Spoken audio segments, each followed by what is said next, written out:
ধরো বাজারে যখন যাবে ফোনটা একটু দেখিয়ে এনো তো, ফোনের কিছু একটা হয়েছে, আমি বুঝতে পারছি না গো, তুমি একটু দেখিয়ে এনো। হ্যাঁ এনা ধর। হ্যাঁ দিন। হ্যাঁ ঠিক আছে। বৌমা তোমাকে যে কালকে ফোনটা দিয়েছিলুম, তুমি ফোনটা সারিয়ে এনেছো? দোকানি কি বললো, কি হয়েছিল সমস্যা? হ্যাঁ এই তো আপনার ফোনটা। দোকানদার কি বলবে, ফোনটা তো আমি নিজেই সারিয়েছি। তুমি ফোন সারাতে পারো? ইউটিউব দেখে তুমি ফোন সারিয়েছো, ফোনটা ঠিক হয়েছে? হ্যাঁ মা, আমি ইউটিউবে যা যা যেরকম যেরকম ভাবে সারাতে বলেছিল আমি ঠিক সেরকম ভাবেই দেখে দেখে ঠিক করেছি, কিন্তু দেখলাম ফোনটা বন্ধ হয়ে গেল আর খুলছেই না সেই থেকে। হে ভগবান, এ দেখছি ইউটিউব দেখে আবার ফোন সারানো শিখেছে, আমার ফোনটা দফা রফা শেষ করে দিল। দাও দেখি ফোনটা।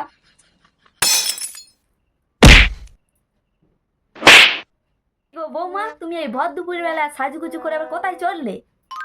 বা আজকে জানেন তো আমার আজকে একটা ব্রাইডাল বুকিং আছে, আর দুপুর দুপুর না গেলে সাজানো কমপ্লিট করবো কি করে, তাই জন্যই তো এত বড় ব্যাগটা নিয়ে আমি এখন বেরিয়েছি। এসব মেকআপের প্রোডাক্ট আছে, ওই তো অনলাইনে 1 মাসের ক্লাস হচ্ছিল, সেই কোর্সই করে নিলাম, তারপরে পুরো শিখে গেছি। তাই তো আমার বুকিং আজকে প্রথমবার আমি ব্রাইডাল কাউকে সাজাবো। ঠিক আছে মা, আসি। হ্যাঁ হ্যাঁ, ইউটিউব দেখে তুমি বউ সাজাবে, সে মেয়ের বিয়ে হলে হয়।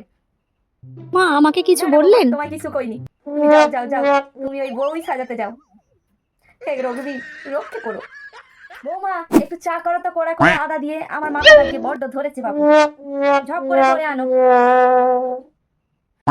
এই নিন মা আপনার চা, এইটা খান, খেলে দেখবেন এক্ষুনি মাথা ব্যথা পুরো গায়েব হয়ে গেছে। এই নিন ধরুন। হ্যাঁ হ্যাঁ দাও দাও, আমার বড্ড মাথা ধরেছে গো, এই চাটা খেয়ে দেখি আমার মাথাটা ছাড়ে কিনা।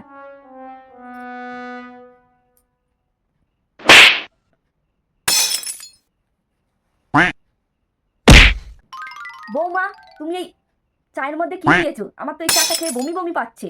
মা নিশ্চয়ই চাটা সুন্দর হয়েছে না, তাই জন্যই তো আপনি জিজ্ঞাসা করছেন। ইউটিউব ভিডিওতে যা যা দেখিয়েছে আমি সবই দিয়েছি, তেজপাতা, আদা, রসুন, পেঁয়াজের রস, লেবুর রস। চাটা ভালো হয়েছে বলুন? এটা ইউটিউব দেখে? হে রঘুবীর। হে ভগবান, এই বুড়ি তো দেখছি অজ্ঞান হয়ে গেছে এই চাটা খেয়ে। মা আপনার কি হলো? এরপর কি হলো পার্ট 2 দেখতে চাইলে অবশ্যই কমেন্টে জানাও।